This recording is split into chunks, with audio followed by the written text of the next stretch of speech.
Mele Kaliki Maka. You are listening to Inside the Desert Oasis Room, episode number 117. This episode is sponsored by Sapporo Beer, Japan's oldest and number one selling beer brand in the United States. Founded in 1876 in Sapporo, Japan, Saibei Nakagawa, the first German-trained Japanese brewmeister, combined his advanced brewing knowledge with his passion for craftsmanship to create a one-of-a-kind beer. Celebrate this season with Sapporo Beer. For more information or to find a retailer nearest you, go to sapporobeer.com or follow them on Facebook, Twitter, or Instagram at Sapporo Beer USA. On this episode, we recorded live from Tiki Wonderland 13 at the Tonga Hut. For this holiday season, we are back at the Tonga Hut's Tiki Wonderland holiday event. And on this episode, we chat with an all-star lineup about spirits and beer. First up, we are joined by Sven Kirsten, author of the Book of Tiki, Tiki Modern, Tiki Pop, and the Art of Tiki. Jeff Beachbum Berry, owner and founder of Latitude 29 and author of the Groglog, Intoxica, Sippin' Safari, Potions of the Caribbean, and more. Greg Bansuelo, career bartender and historic first employee of the world-famous Tiki Tea. And Kevin Murphy, owner and partner of the Tonga Hut in both North Hollywood and Palm Springs. We chat about craft cocktails and the modern-day Tiki movement, the process of finding a lost drink recipe, and other fun stories from the front lines of the Tiki Bar, old and new. Following this, we chat with Philip Marte, Director of National Accounts for Sapporo Beer, our newest sponsor, to learn about the history of beer in Japan, the process of brewing a world-class beer, his thoughts on today's craft beer movement, and its influence on the modern beer drinker. As always, I hope you enjoyed this episode as much as we did bringing it to you. And if you did, hit that subscribe button. Subscribing makes it easier for you to follow our adventures. Shares on your social media pages are always appreciated. And if you'd like to help support the show, go to desertoasisroom.com to pick up some merch or make a donation. Every purchase or donation, no matter the size, is totally appreciated and helps keep this podcast coming to you every week. Okay, let's get into this. Here we go, live from Tiki Wonderland at the Tonga Hut.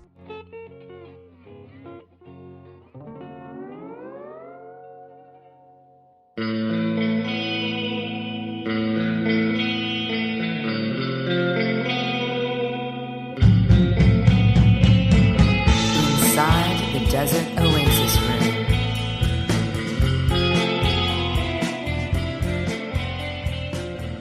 I know, what's with this damn music here? Is this a bar or something? Are they trying to throw a party or something? Well, I just to start off with, I must say those Tonga Hut drinks are damn good. What are you drinking? I got a Navy grog.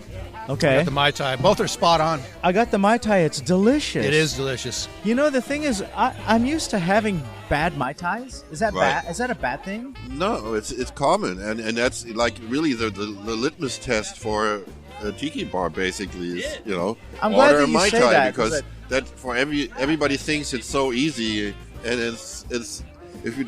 It's not. It has to be spot on. I've always said that when I go to a bar and I'm unfamiliar with what kind of cocktails they're making, I will order a Mai Tai just to see if they're using at least the original recipe, right? And if they're not even using the original recipe, it makes me question everything else on the menu. Because the Mai Tai is probably the most published recipe in the world at this point. That's what I would think. Maybe I'm wrong about that? No, maybe you're, I don't know. It's Margarita, too? It's not hard to find out what's in it. You just go on the Total Tiki app or you buy a Beach Bum Berry book, and it's just right there. Yeah. So there's no excuse anymore, man. So for our listeners out there, we are back at the Tonga Hut. And if you couldn't figure that out, that's from Jeff Beachbum Berry. And we're also here with Sven Kirsten. Aloha. Aloha, there. folks. Aloha. Are you guys ready for the holiday season? I think so. I don't know. For me, it's always holiday season.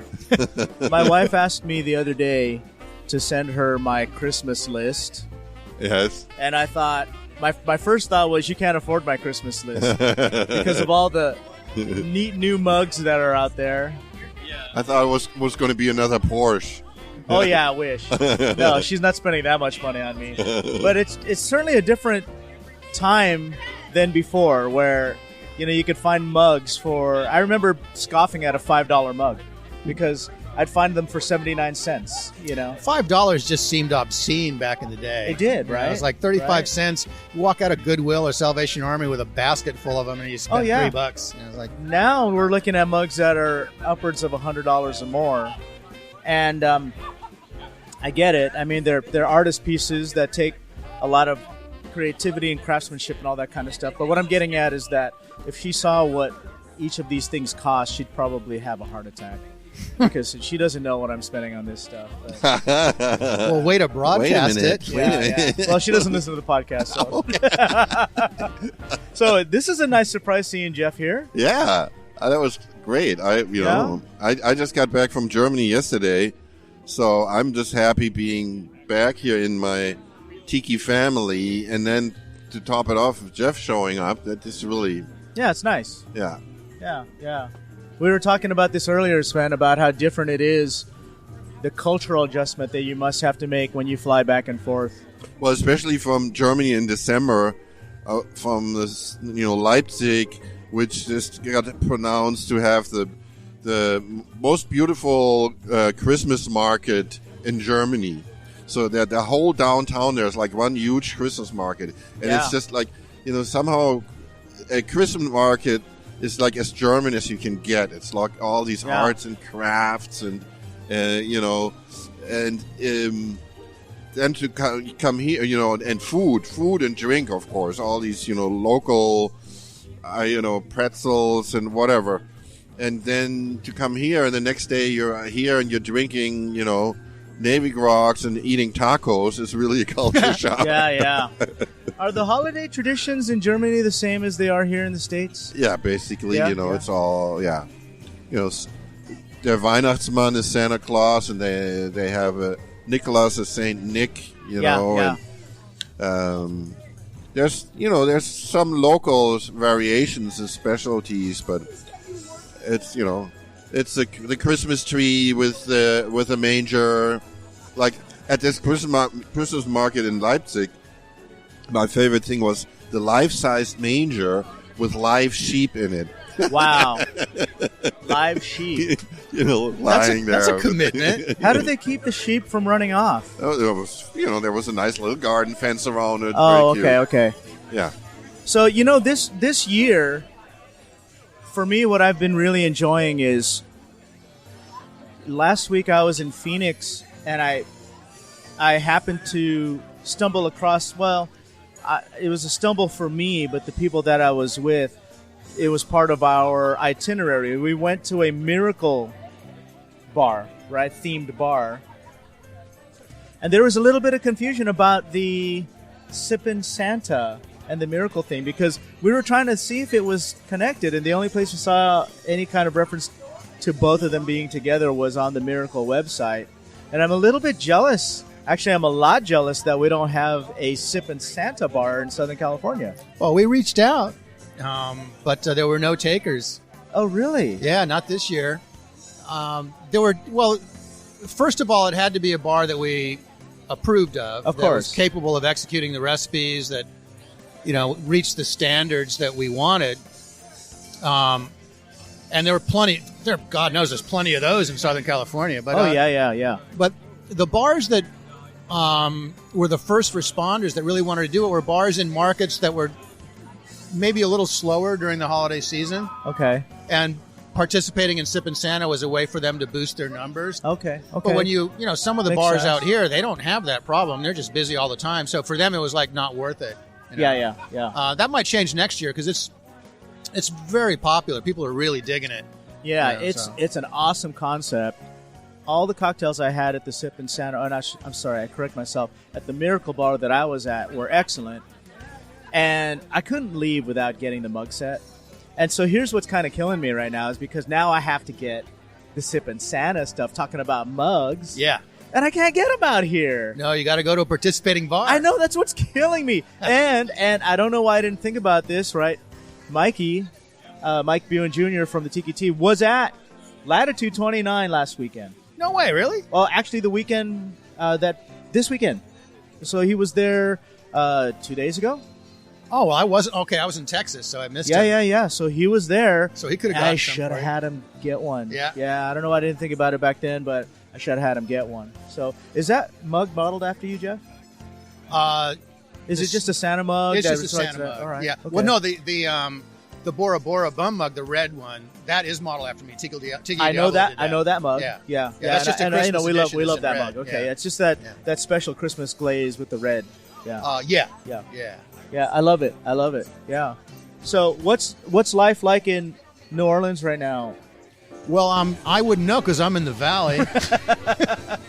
But Does it get as cold as it was when I was there? You remember Not yet. they had that cold spell? yeah, you just happened to come in the 1 week of the year when it was like freezing cold. Man. I Your can't believe- luck was incredible. I can't believe it's been a year since I've been there. It was Yeah. actually a year ago this weekend when I was there, and it was raining the whole weekend. It was pouring rain. Yeah, it'll happen. It's kind of weird. We had like 2 days of fall, and then we went right back into summer. Like when I left, it was like 80 degrees and really humid and swampy. So Yeah. I don't know. It's weird, man. Yeah. But good tiki drink weather, So Yeah, that's what it's all about. And I know that you're out here for this Mai Tai challenge tomorrow. yeah, I'm looking forward to that.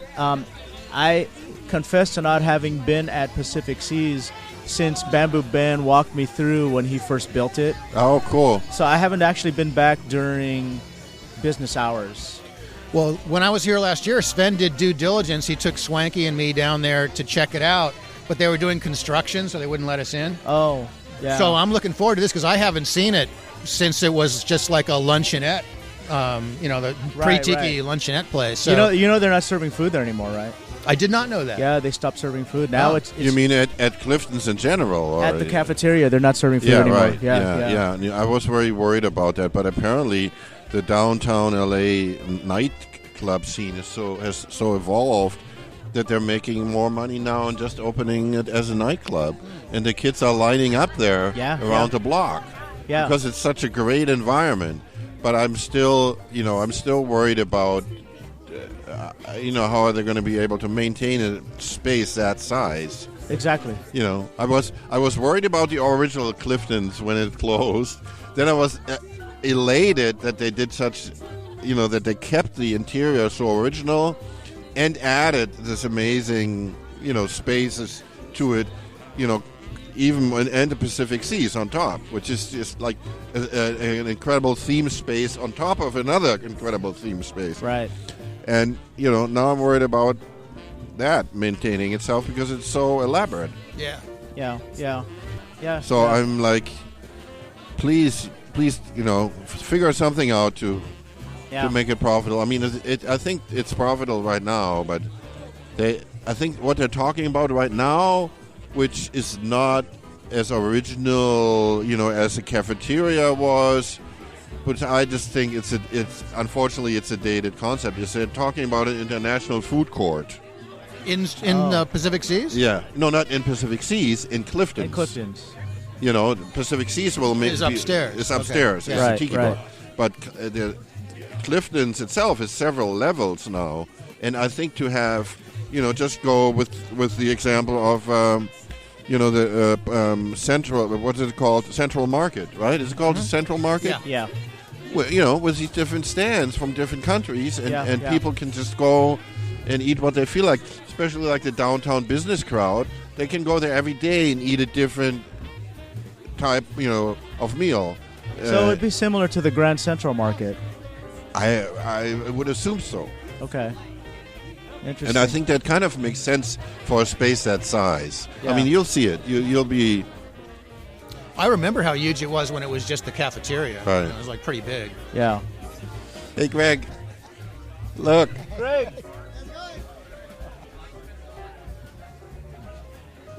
Aloha. You want to sit down on this? Hey, All good right. to see you. No. Sit down. No. Yes. No. Come on. Hold that up to your mouth. Testing. Okay. Aloha. Greg's on. How's it going, guys? And so All we got right, Greg man. from the Tiki Tea. Greg Mansuelo. Aloha. Aloha. Merry Christmas. Oh yeah, almost. Almost. So, are you open now? Is it? We'll be open this Wednesday. Yeah, well, right. Yes. That's what I thought. Good. Yeah. It's been a long month. What have you done during this break? Oh, I went to San Francisco for after Thanksgiving weekend. Yeah. Went to Smuggler's Cove. Saw Martin up there and Rebecca. Yeah. A bunch of other people. Yeah. And then I went to the pier. Is this like a, like when you're going back to school after summer break? Is that what it feels like now this week? Yeah, like you don't want to go back. You don't want to go back. I mean, it'd be okay if I was on the other side of the bar, but no, I'm looking forward to it because I need the money. Oh, yeah, I bet. Yeah. Well, I'm looking forward to it because I missed the Tiki tea. Yeah, a lot of you and Tell a lot me of people. again, when you guys do the hot buttered rum, We'll start doing it when we open. Oh, it is? Okay, Yeah. it's not between Christmas and New Year's? Because I know it's just that 1 week, right? It's kind of weird because this week we're going to be open for 2 weeks before Christmas. And last week we were only open for 1 week. Okay. So Last year, you mean? last year, yeah, last Right. year. Thanks. Time doesn't mean anything right now. I've been off work so long. But I hear Mikey Jr. was over at your place. Yeah, I missed him. I just Yeah. told Jeff. He didn't even know. Really? Yeah. I was out of town. So. Yeah. George Romero and Liz and all those guys Yeah, were they there. were all there. A lot of people Yeah, were there. yeah. And I go, well, he's probably not going to see you there, but No, man. yeah. I wish I could get out to Jeff's bar more often. Yeah. We should I wish go. you could too. I know, God, I love that you've got Filipino food on the menu. That's Of course. like such a you didn't know that? No, I Greg? didn't Like know. look at Greg. Ah. Greg is like, whoa. Kind of like adobo or We got adobo. We got pork adobo. We got Shanghai lumpia. And there's another dish too, bakwan jagung. That's more of Indonesian. Yeah. That's more of an Okay. Indonesian dish. Yeah, I was gonna say I don't But, know that one. Yeah, but we had a Filipino chef for a while who revamped the menu for us. Yeah. cool. and I they- gotta go. Yeah. Yeah, because Tim and I looked at the menu, and then we looked at each other, and Tim said, "Check this out." Yeah. And my thought initially was like, only Jeff would show that respect, right? Yeah. Because Jeff, like, he's the guy who wrote about like giving the due to the original four Filipinos. Last week, Repeal Day, Right. it fell on a Wednesday, and I did a Repeal Day episode from the Desert Oasis Room. And we talked about Prohibition and what started Prohibition and what Repeal Day was all about. And we also talked about Don the Beachcomber starting, because if I'm correct, it started on December 5th, 1933. That's what I've been hearing is like the day after repeal he opened it. Yeah, I've heard 1934 and then I've heard like the day after Prohibition, so it's a little fuzzy, but I'm willing to accept that. I think a lot of bars ramped up. They knew it was happening. They got ready, So we talked about that because I was always under the conception it was 1934, but then somebody, Tim Glasner, actually he was able to pull up an article that showed 1933. Right. And the rumor was that it was December 5th, 1933. Yeah. Everybody's here. Anybody. You sit on my lap, Murph? Yeah. Okay. You got to jump in here, Murph. Okay, don't get So excited. we just what got do you want for Christmas? we got Kevin Murphy here. Say aloha, Kevin. Well, Santa, I've been a very bad boy. Okay. We got Murph here from the Tonga Hut. Thanks for hosting us, Murph. Yeah, you're welcome, guys. Thanks for coming out. Murph has been a very supportive sponsor of the Inside of the Desert Oasis, so we want to say thank you. Thank right. you so much. We were talking about Repeal Day, and we did this whole Repeal Day episode about, with Don the Beachcomber opening that day and having it. Actually, it fell on a Wednesday at 9. I rang the bell 5 times. We did a toast to Ray, and here's the thing that I found. People were actually toasting or cheering Repeal Day at 9 o'clock. At He's 9 really o'clock, because Yes. 9 o'clock is the 21st hour, and the 21st Amendment was what Repeal Day was about. Okay, cool. Now, it was hard alcohol, right? Was beer already up Beer and was running also at that part of time? Prohibition, but I believe that 6 months prior it was already, yeah. Yeah, now you got to get back in Greg's lap because I got to get a photo of you guys. Sorry. Okay. He's really heavy. Yeah, Right? twist my arm. Twist my arm. I'll do a sound effect in the meantime. Oh, no, Marie's taking a picture, too. Oh, jeez. Hey, enjoy Yeah. this. Oh. All right. Claudia, this is Oh, hey, Marie, serious. can you get a photo of all of us, please? Thank you. So wait, don't go anywhere. Don't go There you anywhere. go, that's all right. His leg, he's not going to be able to feel his leg in the morning. What's that thing about a wooden leg with a drinker? Thank you. I was trying to get Maria on I'm the gonna podcast. I'm gonna go grab a chair and come back. How about that? Now. I don't have a voice right now, otherwise I'd be on here. Oh, there you go. I was trying to get Maria on the podcast, but she's a little under the weather. It was Matt Reese. And Matt just Reese came just walked by, so we're having a great day here at the Tonga Hut. So I should Yeah, be this- sitting over there selling my book, but hey. That's all right. Well, I gotta go get a drink. okay, Yes. I'll be back. take it. Oh, so we got Kevin here. We got. Okay, Greg is taking off for a drink right now, so you can take that microphone. If you need to step doing away, No. That's okay. There's nobody over there. okay, all right. We were just commenting on your Mai Tai, Murph. It's a classic Mai Tai. It's gets a really lot of good. compliments. We Yeah. do it here and Palm Springs. So Yeah. Yeah. So, we were talking about it being the litmus test, right? that's When we- kind of my test when I go to bars. So it is the Mai Tai for you. Yep, Mai Tai for me, and second is a Navy grog. Yeah. Which is the 2 drinks we have here. Yeah, and if I can get those 2 and what I I'm got here. happy with those, I'm like, hey, cheers, Yeah, there you we're go. good to go. Yeah. Give me one of your drinks. Exactly. What's your favorite tiki or tropical cocktail? Navy grog. It is a Navy grog. So you like the tart. This one. Yep, I like the tart, and I like it when you got the swizzle in it, because I like to sweeten it up as it goes, Yeah. and then with that sweetness at the end.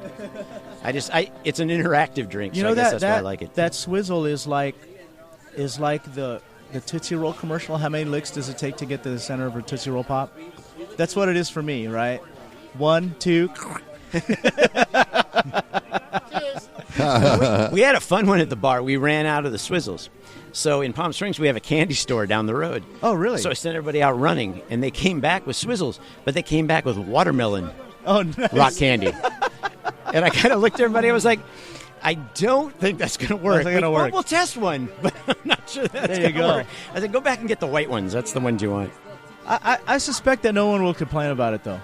But yeah, you're right. You have to be. You whip those out late at You night. have to be authentic. Yeah. Just to clarify for the audience, the swizzles you're talking about are the rock candy sticks. Yes. Yeah. The big rock candy swizzles. Thank you, Jeff. The old school rock candy. So Yeah. how come those were always being made? Those didn't fall out of fashion, right? No, they're always being made. Yeah. It's kind of amazing that they kept making them because it's a rock. For what sugar. purpose? Just like for kids to suck on them? Or? Yeah, they didn't invent it for the drink. Trader Vic just sort of like adopted it for the drink. Oh, Like, I see. Yeah, you could always get them. It was just a candy store staple. Oh, okay. Yeah. So after I've asked Kevin what his favorite cocktail is or tiki cocktail is, now I'm curious about everybody at the table. What is yours, Sven? It changes. Okay. You know, I have, like, right now, actually, what I'm, like, drinking at home, my favorite is a dark and stormy. For some reason, I've, like, fallen... I think it started when I was actually shooting in Germany, and I wanted a quick drink when I got Is home there a to specific- kick back, Yeah, that's what I was going to ask. How do you make your dark and stormy? What do you use for your What are dark you and using stormy? for the ginger? I mean, I know Well- there's a copyrighted dark and stormy, but what's... Well, I use... I don't... Can we say that on air? Can we make one that's not a... Yeah. Yeah. Well, yeah. We're doing a black and cloudy.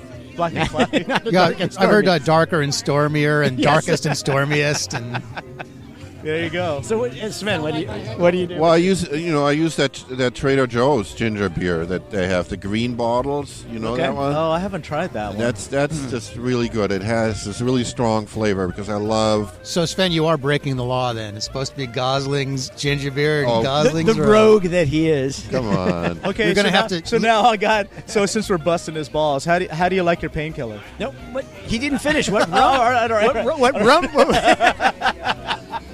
Puzzers is a sponsor. He's We got to walk speechless. away from that He's one. speechless. What rum do you use? I like a strong flavored rum, and it always depends on what bottle is empty next in my home bar. It's like I don't have like a steady supply of just like one type of rum. Right. I try different rums for sipping, and if it's when it's dark and flavorful, that's good for dark and stormy for me. Okay. It's just I need that combination of that old taste that somehow ginger beer has, together with a good flavorful rum. That's all I'm. How do you looking feel for. about that, Jeff?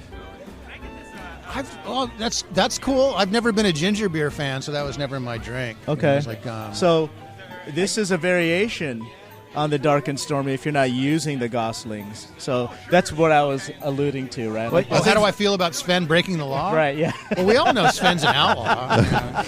We all know that's why he's became a beachcomber, man. He couldn't get a license to do anything legal. Because, and when I led with the painkiller question, because we're supposed to use pussers in a painkiller, but it's actually pretty good with Kraken.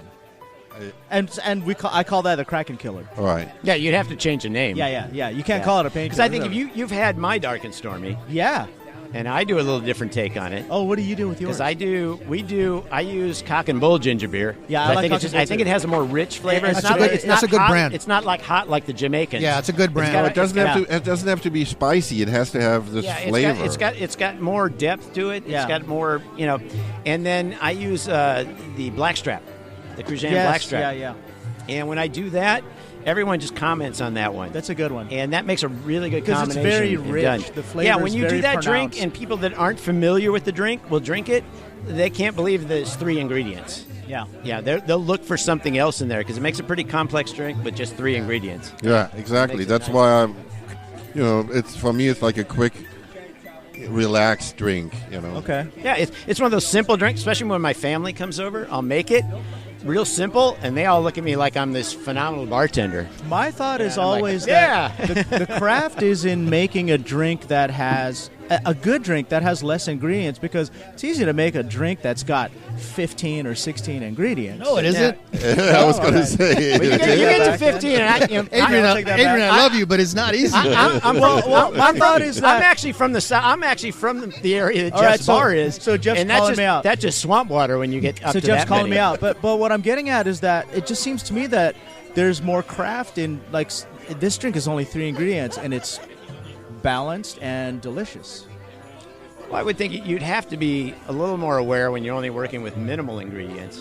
Adrian does speak truth on one level, which is that sometimes balancing strong, sweet, and sour, just 3 things, can be an incredibly difficult Because thing what to I'm do. getting at is that all of our classics are down to like 3 ingredients, right? If you go back to Prohibition era or earlier, it's all lime, sugar, and rum. Well, for me, the daiquiri, I'm still not sure I've mastered the daiquiri. I spent 6 months working on that fucking thing before we opened Latitude, because I knew that all the non-tiki cocktail people were going to judge us on our daiquiri. The tiki people were going to judge us on our Mai Tai. Yeah. So we had to have a really good Mai Tai, and we had to have a really good daiquiri. And I spent forever working on the daiquiri. It turned out to be one of the hardest drinks I've ever gotten right. And it's That's just sugar, lime, and 1 rum. Well, that's It's at the like, bar when it comes into when. But white- Jeff, it's it's your finger juice getting into finger Did you juice. know about that? That doesn't sound good. What I don't know about was it fing- again? The finger famous juice. Trader Vic story. That was the Careful famous when I Trader drink Vic at story about the Sven's. daiquiri. Yeah. He tried to figure out what Constantine Ribolagua-Vert at the Right. Bar La Florida was Exactly. doing to make the drinks taste so good, and it turned out he was squeezing the limes by hand so that the peel oil got in the drink Right. and gave it a nice little bitter Okay. edge. Oh, I Yeah, thought it okay. was like his sweat of his So it fingers. wasn't the dirty fingernails. It was Well, the, I'm going to tell you. That would give a nice it was salty. the unwashed limes. yeah. So, Greg, what does the Tiki tea use for the dark and stormy? Dark Star, he's Goslings and Cock and Bull, Okay. and 3 squeezes of lime. Yeah, see, I like that. So you'll get a combination. reduced sentence. They'll cut half the years off because you at least use Goslings, right? Right. Yeah. Goslings are good. I like Goslings. Okay, so while You're we got just the mic sucking on you, up. Greg, what's your favorite tiki cocktail? Well, at the Tiki Tea, I like the Scorpion. The mix is a little different than most of the regular Scorpions. So I like that flavor. It's Okay. got more of a nutty flavor. At the Smuggler's Cove, I like their version of the Puga Punch. It's really good. Okay. And their Jet Pilot. If you had to pick overall, like, what's the one overall? Overall, I think the Scorpion at Tiki Tea. I like their Mai Tais here. Yeah, There you I go. like this is a great Mai Tai. 10 after. This is a good Mai 20. Tai. You said 20. And Jeff, what about you? I've always been a Navy Grog guy. Navy You know, Grog. it was like Trader Vic's Navy Grog was like the first great tropical drink I ever had, followed by the Ray's Mistake. But now at Latitude, the first thing I usually order is rum barrel. Okay. That's my latest kick. Is your rum barrel Is it a latitude rum barrel, or are you using a specific classic recipe, or is it?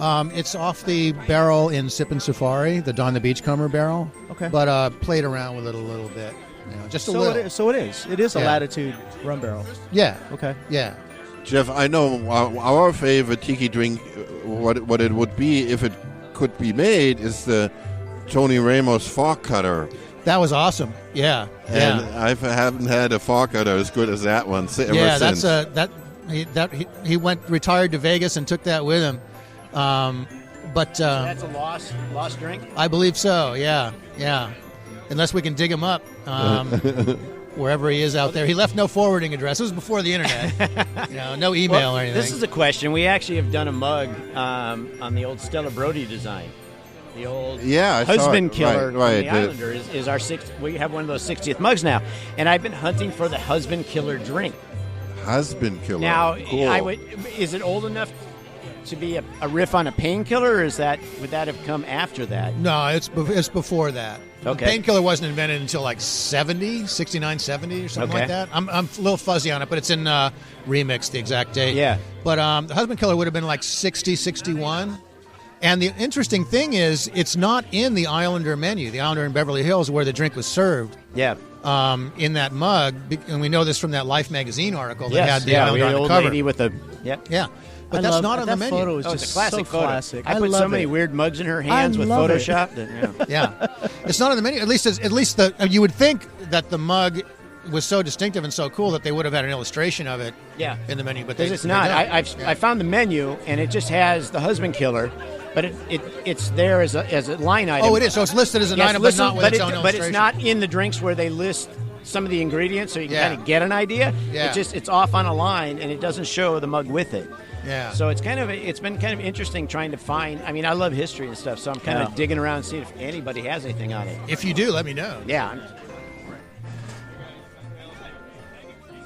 Oh, there you go. Musical chairs. Musical chairs. Sit down when the Martin Denny music stops. All right. Now, my father worked at a lot of different Polynesian restaurants. He worked at Don the Beachcomber. He worked at the Tahitian and the Luau. But there were two Tahitians, actually, 1 and 2, out in the valley.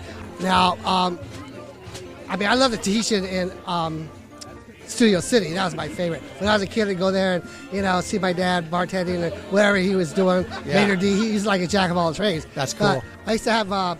whatever happened to those people that owned the Tahitian, and I had my uncle's uncle by marriage. They owned the Outrigger. Oh, really? Yeah. So I asked my aunt. The Outrigger in Long Beach or Laguna? But no, I think there's one over here in LA County. Okay. But it was back in the 50s and 60s. But the question I had is that, because I asked my aunt this, I asked, do you have any of the old menus or any of the old mugs they used to have? Oh, I threw all that away when your uncle died. I go, oh my God. So do you have any of that material? Or? Yeah, I have a menu from the Tahitian. I have a cocktail menu, food menu. I have a really cool folding postcard. It was like 3.5 by 11. And then you unfold it, and it's like 9 by 12 almost or something. And it's got views. It's the Pasadena one. It's got views of the banquet room, the dining room, and the bar. It's really cool. Right. Yeah. I think that was the one that my uncle's uncle owned. Okay, yeah. Okay, and I got an ashtray. I got an ashtray from the Pasadena one too. Cool. Which I found in like the Goodwill and right around here, like right in Van Nuys, like back in the 90s. Like I said, I go, Auntie, how come you threw all that stuff away? He goes, well, that's old from back when I was younger. I go, but see, they don't see the connection the way that you see the connection. Yeah, I do. That's the thing. Is I wonder how much more of that stuff we're going to find. I mean, you have a generation that's like passing on. So for us, it was pretty not easy, but relatively easy to go out and find that stuff. Yeah, it was easy. I love the photos of the Tonga hut, like all the old photos. We got the old ones where everybody, the women have beehive hairdos. Yeah, and then there's a layer of smog because it's the smoke that's in all the photos. But everybody's holding a glass in between their the fourth and fifth finger is a cigarette hanging out of it. I mean, it's just that classic pose. And when I find those are really neat. We've got quite a few of those. And then patrons will bring them in. If they start talking to us, they'll go, I might have a photo from like when my dad was here or my mom was here. Polaroids. So we're like, go find that. We'll give you a drink if you bring in a photo, that kind of thing. Yeah. I got an old picture that my oldest sister found, and my dad's. It was a picnic for the Tahitian. Okay. Company picnic, and all the help was there that day, and we were playing Tahitian number 2 in baseball. But I know there's like a lot of Filipinos in that picture, but included there, and I was like maybe 5 or 6 years old. But my older brother was there. He worked as a busboy, and all these other different pictures of the dress wear. My mother was wearing one of those, like these dresses you see on the ladies today. It's like, wow, my mom used to wear that dress. Yeah. So it's kind of like generational things that I want to, that I enjoy. Okay, but if you ever get a copy or take a picture of those menus, if you get time, I like to see those. Sure. Yeah. Plus, we're sharing the same pin, so that's right. we're pin brothers now. Yeah. We got this from Arcade. So who's making that pin? Arcade. Okay. He's really good. This guy over here behind you. Hey, I think he's got a booth here today, doesn't he? No, he's sharing with Ray. I thought he was here. It's called Hip Arcade. Yeah, Hip Arcade. Oh, nice. Yeah. He's really good. He's got some great paintings and stuff like that. Anyway, that's a plug for Arcade. There you go. Awesome. So 40 years from now, pins are going to be the thing everybody collects from old tiki bars? Well, it's starting to come up. I'm noticing people are coming up with pins. So I guess that's I like them. We've got a lot of people approaching us and have done different pins for us. We've done the Dueling Bastard. Tony's done them for us. We've got different people doing them. And they're fun. I think there's something simple and easy you can take from a bar. Yeah. Not a big T-shirt. You don't have to worry about them breaking in your luggage. Yeah. It's like And you can put it. You can wear as opposed to your 450 mugs. 450 pins. You could actually be a little heavy on your vest. You might develop some back problems. Yeah, this would be like the Olympics in 1984. Like back in 1984 when the Olympics were here in L.A., my mom was really into the pin trading thing. And she would go down to the Coliseum. There would be people covered in pins, and it was like a drug deal, like, oh, I'm going to go to this side. I don't want people to see what I've got because I'm working on this deal with this other guy or whatever, That was a way to make money for us in high school. We went online, like on the back of comic books, and got one of those pin makers. Oh, yeah, and then you'd sit and you'd draw them with markers. And you draw these out and cut them out, and then you'd stamp them and make these pins. And you'd sell them before the football games and all that kind of thing. Yeah. We thought we were rolling in heaven, but of course, when you actually probably looked at the labor we put into them, we were probably negative. But you weren't coming out ahead. Something to learn. Right. Okay, well, I'm going to go watching girls, but I'll see you guys later. Okay, aloha. Thank you, Greg.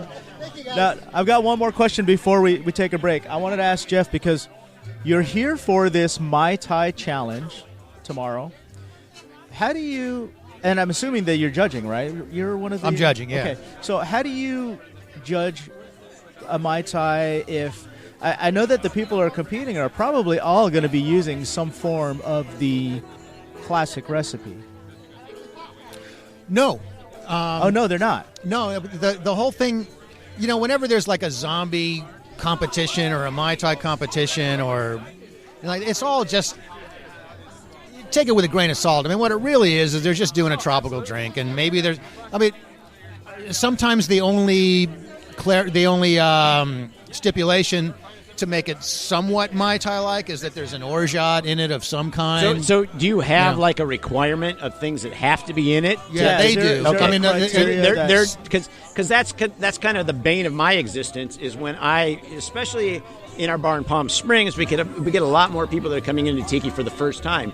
And they will sit down, and some people will get vehemently opposed to us that this is not a Mai Tai. I've had a Mai Tai. Of course, they've had it on Caribbean cruises, and it's got pineapple, it's got grenadine into it, and they will send it back saying this is not what I expect a Mai Tai. We were really worried about that when we opened Latitude. I thought we were going to get a lot of flack. Yeah. Because our Mai Tais weren't red or they didn't have pineapple in it. That's what we strive to do, the original Mai Tai like you do. But, it never happened. That's good. Yeah, it never happened. So, but other, you obviously have that problem. Palm Springs is a tourist town, too. So. LA, we don't get that kind of thing. More people come in, I think, more in the Tiki culture or an understanding of it, and I think there's just more awareness when they walk through the door. Yeah. But in Palm Springs, they've experienced all the different Mai Tais are out there, so everybody kind of has their set thing on what a Mai Tai is. Yeah. And we nicely try to lead them back to tell them the history, and this is what you're looking at.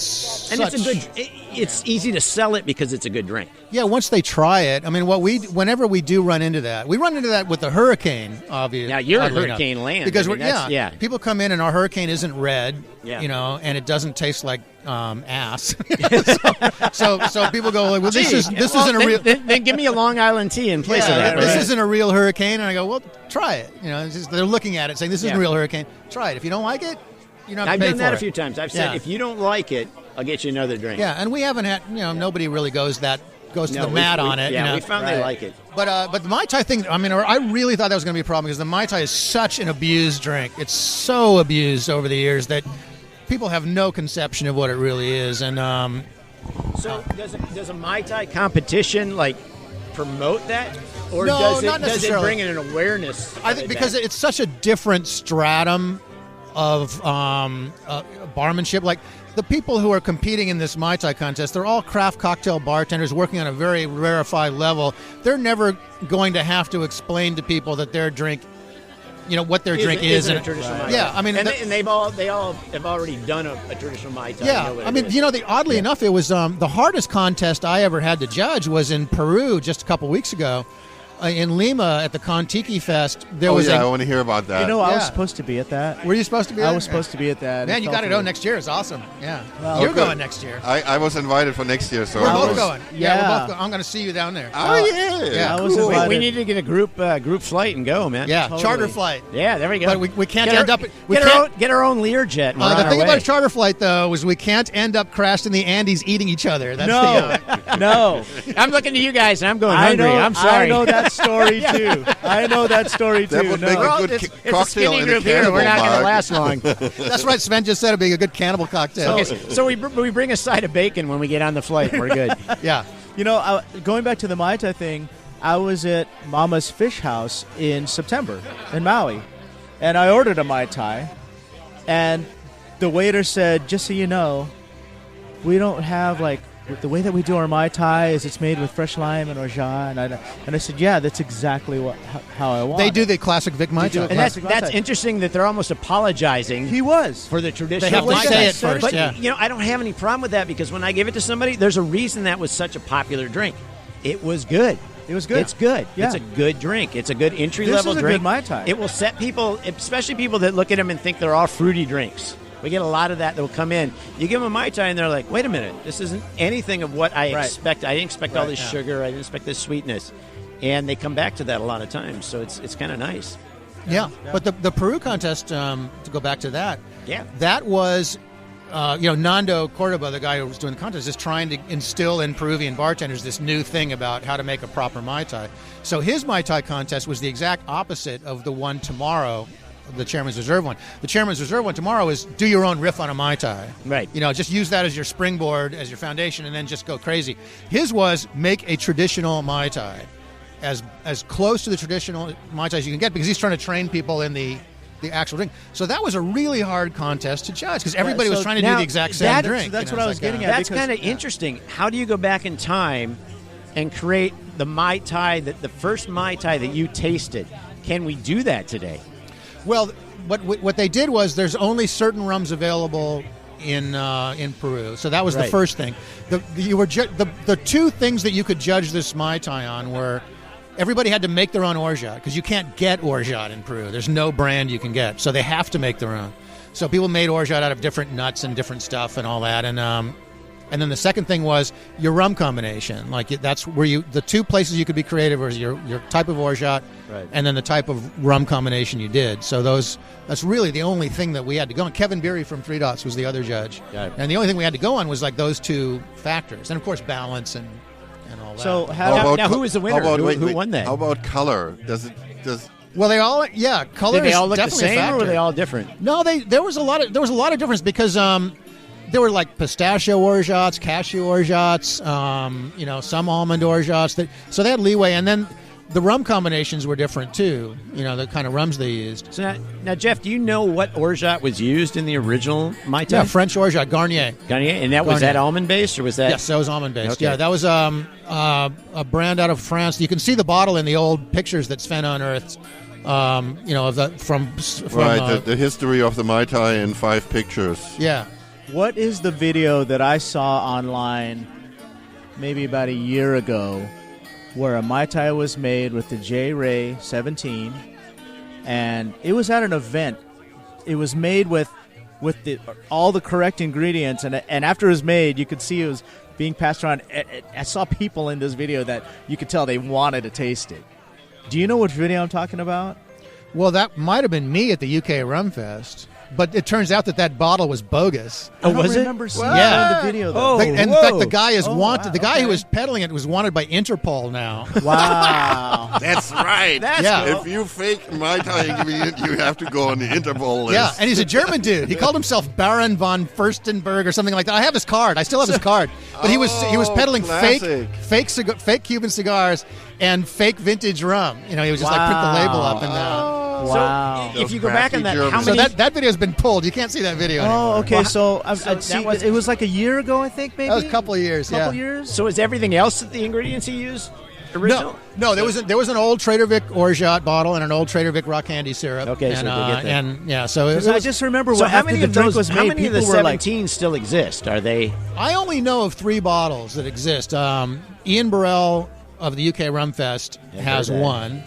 And there's another one at the Merchant Hotel in Belfast, but there's probably maybe a finger left. Yeah, because they've been selling like 1,000-pound Mai Tais with that rum. Holy in it. wow! Moly. Yeah. Oh, wow. And then the other one I knew of was a guy named Angus Winchester got a hold of a bottle, but unlike the Merchant, who was selling 1,000-pound Mai Tais, he was just pouring shots out at Trailer Happiness when he got his disappeared in a few days. How come our man in New Orleans doesn't have one? Steve Remsburg does not have one. He's got the world's largest vintage rum collection, public or private. He has the 15, but he doesn't have the 17. Wow. Well, that's the thing. It got me into Tiki was kind of that depth and that history. Yeah. Of the stuff out there. And every time you think you know everything about it, something pops up. I'm going to tell you, every time I sit with Jeff, I learn something new. Yeah, well, every time I've gone to one of your seminars or something comes on, I walk away with just, a renewed interest. Oh, cool. And having fun with it. And it's just like, there's something new. Yeah, something new. It's not getting every boring. time. Every time. Glad to hear that. Yeah, it's fun. Yeah. I know it's for me also just being on the internet and seeing the different Tiki collectors sites and stuff. Every now and then something pops up that even I have not ever seen before in my 30 years, and that's so great that it's still out there. It's still some new twist on the theme, something incredible. Well, and it shows you how rich the history is. Yeah. Right? That it's a lot deeper than we initially thought. Where we think we've seen everything, but we really haven't. I know. Something new will just pop up. Especially the internet, because you can kind of Google things and find things. Well, that's like my hunt for this husband killer recipe. Yeah. I thought, well, I'm just going to go on the internet. I'll Google it. I'll find it in a few minutes. But you know what, man? Dang. This 3 months, 6 months, 2 weeks from now, you might encounter somebody might go on Tiki Central and say, hey, my dad ran the Islander and I got all these recipes. Right. It still happens. I know. It still happens. Yeah, you can't give up. That would happen with us in Palm Springs. We were looking for a punch for our Wednesday nights. We do a tikioke where we all sing and everything, which is really fun. We started I was looking for a punch, and I was a kid in Minneapolis, and there was a place called the Nanking, a Chinese restaurant there that was there for years. Closed about 20 years ago. But they did a drink called the Wanderer's Punch, and they would serve it in a brandy snifter about the size of a goldfish bowl. And you were limited to one of these things. And I remember him as a kid. I never drank one, but whenever my dad and my uncle went together to the Nankin, I remember my mom was pissed because she had to drive home, usually in a snowstorm, because my uncle and my dad had drank these Wanderer's Punch. It was called a Wanderer's Punch because you would wander aimlessly through downtown Minneapolis after having one of these. So I got this itch to try and do something. I love doing the retro stuff instead of creating the new stuff. And we started looking for it. I found a son of a bartender that had the recipe, and he had they made it in 5-gallon batches. He had the 5-gallon recipe. The only thing that was missing was the amount of grenadine he'd put in there.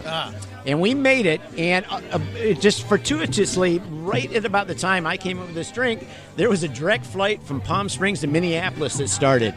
And we started getting people from Minneapolis.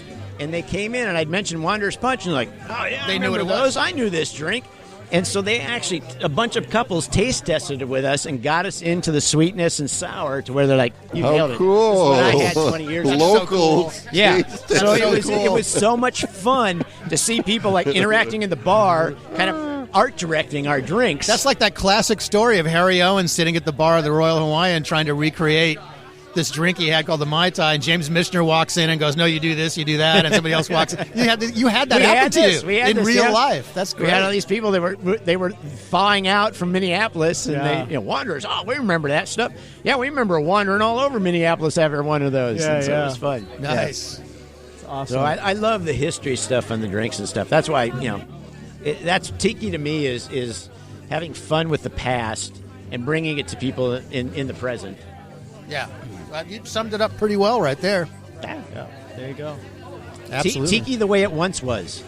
There you go. Good? Tiki the way it once was. Couldn't say it better myself. Yep, that's exactly what we're celebrating. Well, we're going to take a quick break because I need another cocktail. Cheers! I think you're down low there. Yeah, Did you Sten's got guys some try business some of in it. Marie's eggnog?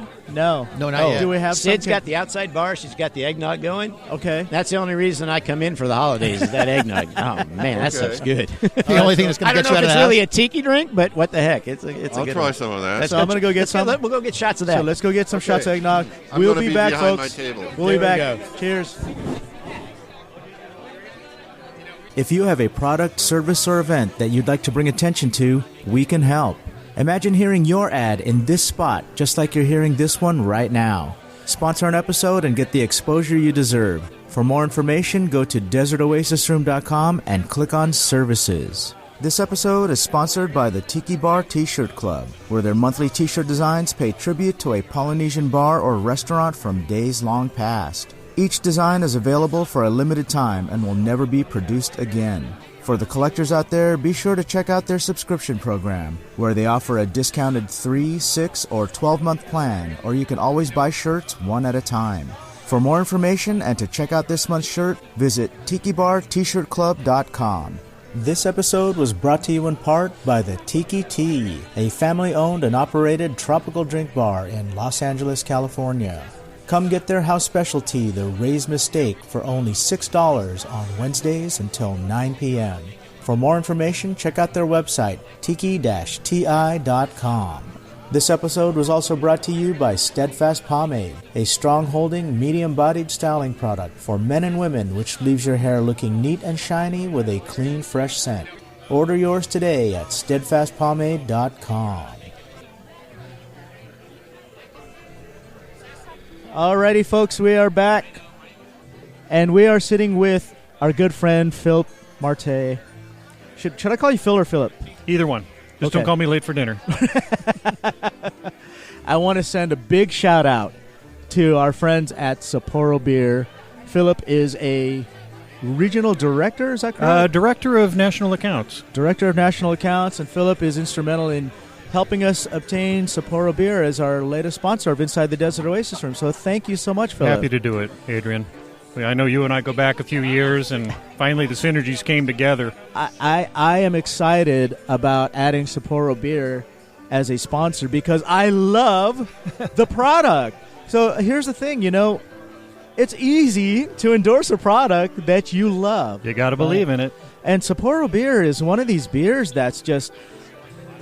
The first time I had a Sapporo Beer, now you're going to find this a little bit of a cliche. The first time I had Sapporo Beer, of course, was in a sushi bar. Of course. That's we hear that a lot. And it was actually just down the street here. Kind of the task of everybody at Sapporo USA is to get the brand beyond sushi bars. I get that. Yeah, because those are the gimmies. That's the get that. low-hanging fruit. But, like this particular bar that I went to, the sushi bar, it was very celebrated there. Every time that they served Sapporo at a table, they'd yell out, Sapporo, and the whole restaurant would yell out, Sapporo. Do you know which bar I'm talking about? I think it's near here, right? Yeah, it's on Lancashire. I don't know if I should went give them there. a free endorsement. Their name is Tokyo Delves. I don't know the name of it, so I can't promote them, but God bless them for having Sapporo beer. Great place. Really fun sushi bar. You know what's interesting about the beer, Adrian? I'll tell you. Okay. The brewmaster, Seibe Nakagawa, was a teenager when he left Japan. Okay. And he sailed to Germany to learn the brewing craft. Oh, you're kidding me. No kidding. Okay. And so he learned his craft in Germany, sailed back to Japan, broke ground on the brewery. And the name Sapporo Beer comes from? The area where they are in Japan. Sapporo, Japan. Yeah, that was where yeah. the first brewery was. Yeah. Now yeah. we've got breweries all over the globe.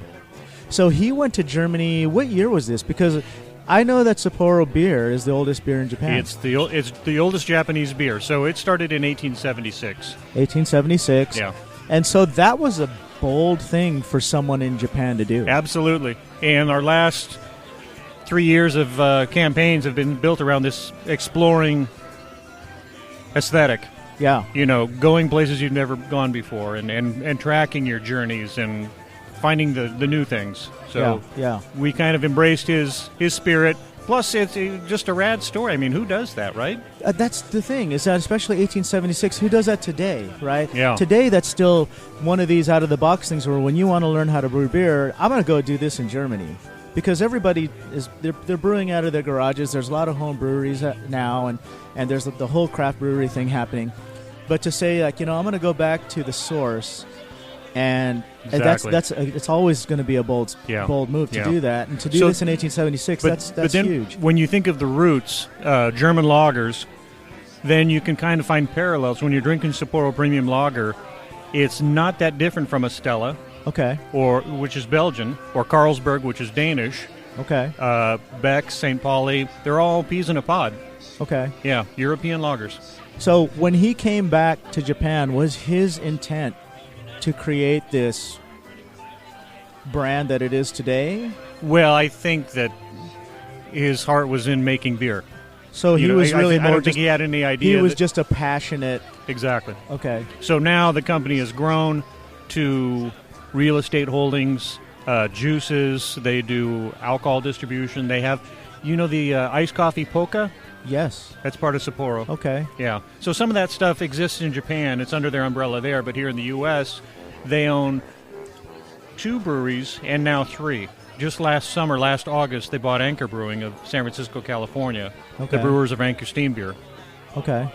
Now, the beer that we are drinking today is Sapporo Black. Sapporo Black. So it's the first new entry from Sapporo in over a couple of decades. I was going to say that because now I'm a big fan of the Sapporo Premium. Mm-hmm. And I love Sapporo Premium. It's a great, great tasting beer. Finishes dry, very smooth. And Sapporo Black was something that I was unfamiliar with until today. And I'm so glad that I tried this. Because, I'm not really a dark beer kind of person. But this is really great. This is really good. What makes it drinkable is it's a black lager. So it follows the same Sapporo Premium recipe, except they roast the ingredients. That's where it gets the color from. And that's the thing, is that it still finishes dry, still very smooth. Very clean finish. Very clean on the mouth. So very not good. a lot of very residual good. sugars that linger on the palate. It's just you drink it, it's gone, you're ready for another one. Yeah. So it's brewed in what they call a Schwarzbier, another German beer style. Okay. So people look at it and go, dark beer, is that like Guinness? Well, Guinness is a stout beer. Okay. And there's a lot of differences in the processes and the ingredients. When people are talking about ales and lagers, they use 2 different types of yeast when in the brewing process. So ales use a top fermenting yeast. The lagers use a bottom fermenting yeast. And a lot of that has to do with the flavor. It's like the seasoning on the beer. Not very hoppy, a little more malty than usual. And the rest of our Sapporo portfolio is rounded out by Sapporo Light, which is a low-calorie rendition of Sapporo Lager, and then Sapporo Reserve. You've probably seen the gold can. Yeah. That's an all-malt beer, which means they didn't add any adjunct grain, corn or rice, which actually, in the big picture, act as natural preservatives. Okay. So they give the beer a longer shelf life. Have you done any of your own home brewing?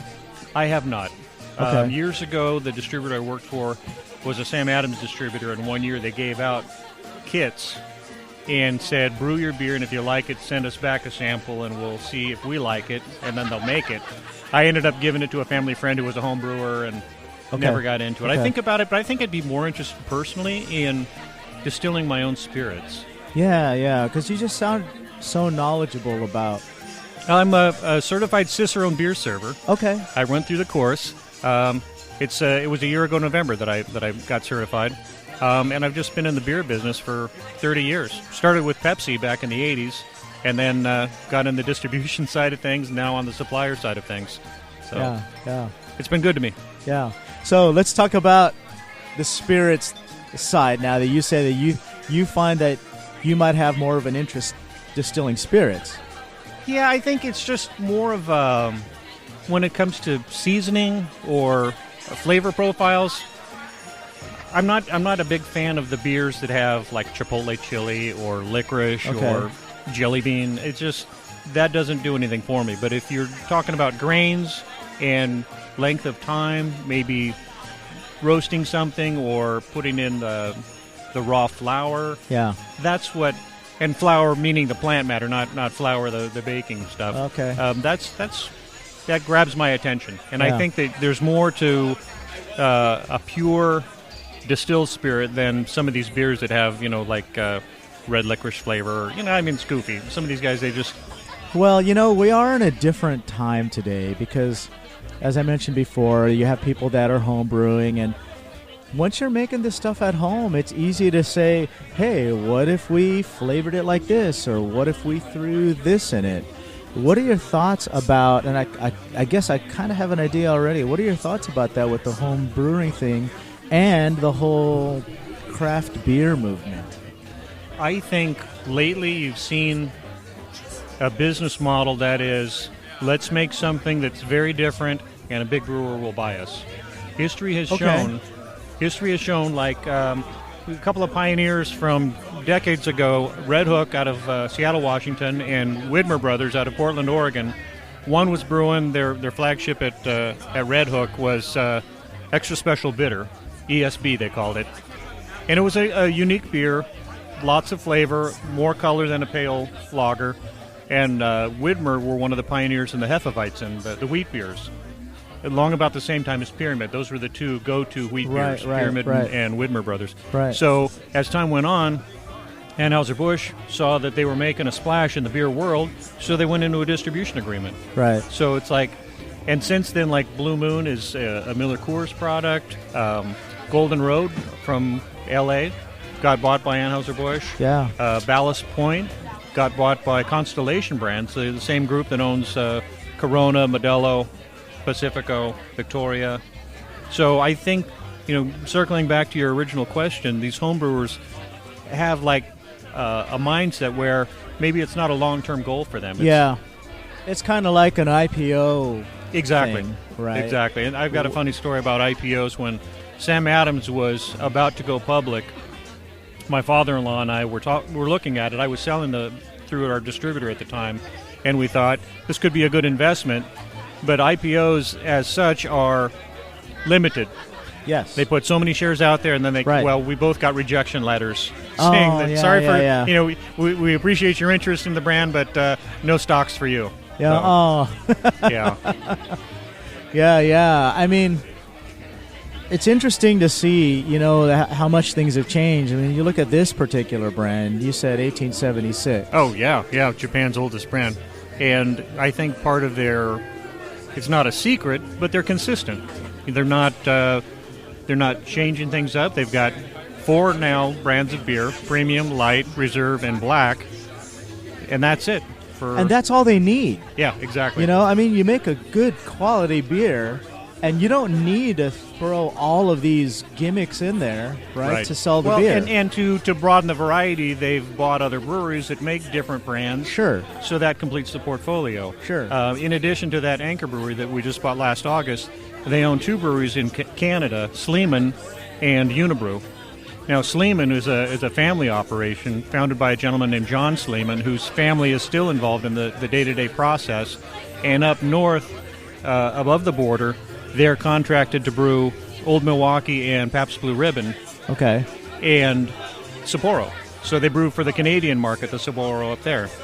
And then in Quebec, Canada, we own a brewery called Unibrew, which is a brewery that makes bottle re-fermented Belgian-style ales, which mean that right before they cap the bottle or bung the keg, they put active yeast in it, so the beer is actually fermenting as it sits on the shelf.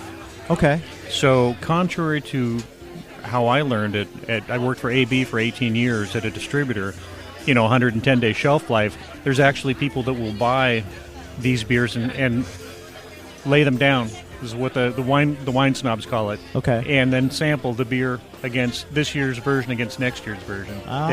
They change characteristics in a good way with age. Now, you've been in this industry for so long. Is your palate like super refined now that you can taste different things about not only different styles of beers, but different ways that they're brewed? Yes and no. I can pick out ingredients and brewing styles, and part of that is some of the criteria for the Cicerone training. But as far as brewing process, that's variable. I think that there's some minutia, like to brew beer in a economic way.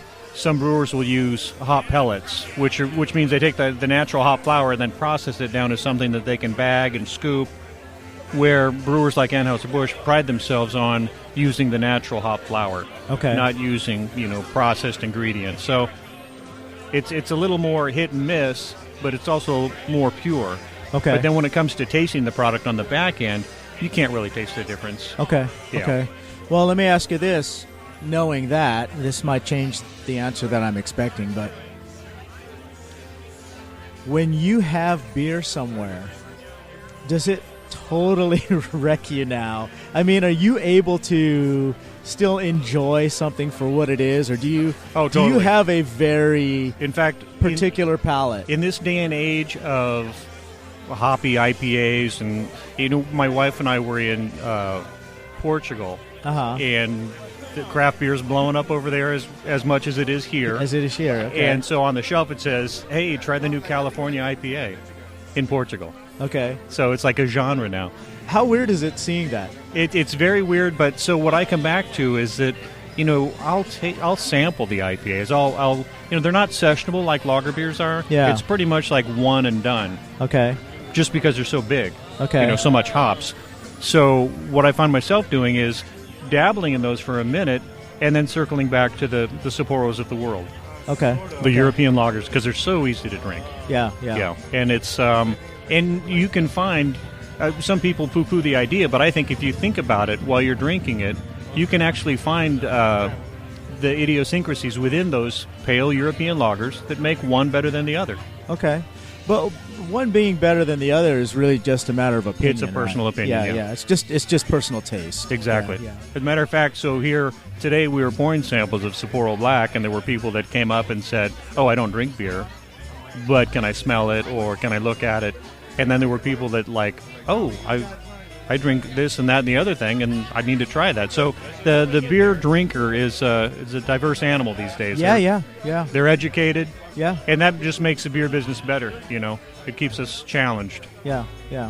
Well, the thing about Sapporo, though, is that, there's a product here that it has a certain standard, it has a certain familiarity that I don't think that you necessarily have to mess with anything that, the whole, if it ain't broke, don't fix it. Exactly. I was just going to say that. Right? Yeah. I mean, this has always been a great beer. And they pass down the recipe and the consistency. That's the key. I mean, that's who else has been around since 1876? I mean, seriously. Yeah. Yeah, seriously. Now, Anchor Steam, if I could talk about that for a minute more. Yeah. They started brewing in 1896, and through the research and historical records, they are now touting themselves as America's first craft beer. Okay. So a lot of people, in the I guess millennials and just before them saw Sam Adams, Red Hook, Sierra Nevada as the first craft beers. But if you look back, Anchor Steam was truly a craft beer. Okay. To this day it is.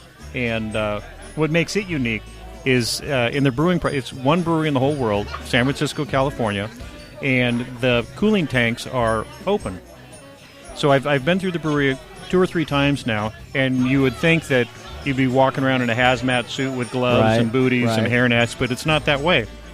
There's a screen door. You walk in. You can view it. You can't actually sample it, but that's where the beer's cooled. Yeah. And in the old days, they brought it up to the roof of the building, and on a cold night, hot liquid up there made steam, and that's how the beer got its name. Oh, wow. Yeah. That's pretty cool. Very little has changed up there. My last visit up there, they were brewing. They come up with Anchor Christmas Ale every year, and it's a different recipe every year. Okay. And so part of this tour, we came up to the brewing tank in the brewery, and it had a little pigtail spigot on it. We had plastic cups, and we sampled it before and after finishing in the brewery. And I thought, this is it's what endears me to my career. Yeah. Yeah, an opportunity that not many get, and I'm humbled to be able to do that. I will say, and I'm speaking from my particular place or my perspective, that you seem to be somebody that's living the dream. Yes, I'm a lucky son of a gun. Because you are in a spot that I would guess a lot of people envy. It's I've got a 28-year-old son, and some of his comrades from high school were like, "What do you want to do?" Well, I want to do what your dad does when I grow up. It's it was a lot of blood, sweat, and tears. Yeah. I told you, 30 years and a few years in the soft drinks before that. And when you're thinking about like a big corporation like Pepsi, that was my first gig. And the fact that they were running the California market from an office in New York, you start to develop a little understanding about the corporate mentality. And, there were liberties on the Pepsi side of things that you don't have with beer, where if there was a problem, they'd say go out to the warehouse and get a stack of Pepsi and take it to the disgruntled customer and call it good. Yeah. In beer, you can't do that. You can't legally give them something to put out a fire. You have to be a salesman. Well, it's different too because we have this tiered system for alcohol, right? Because I had an ex-brother-in-law, just because this is from my ex-wife's side, who was a guy at Pepsi. And actually I knew another guy too that I used to work with that at one time he was at Pepsi. And they did fix a lot of things that way. Let's say that, I can speak firsthand. And they all had product at home. They all had stacks of Pepsi products, from Aquafina to I think Mountain Dew was one of their products. Yep, sure is. And there's a bunch of stuff that was always, when we would have these holiday parties and people would potluck this thing out, and I'll bring a pie and I'll bring a fried chicken, and the Pepsi guy always brought the drinks. Right? It's an easy thing, right? Shamefully easy. I'm bringing the beer. Yeah, but it was kind of a cool thing, as I'd be at the house and I'd say, "Hey, can I take some Aquafina?" And he'd be like, "Yeah, take a case." It was all stacked up, When I was at the bottling group right there on where the 405 and the 110 meet, right by the Goodyear Blimp. Yeah, we had uniform jackets. And leaving the plant in the morning, I would button the cuffs of the jacket so they were closed, and we had a vending machine set on free vend in the break room.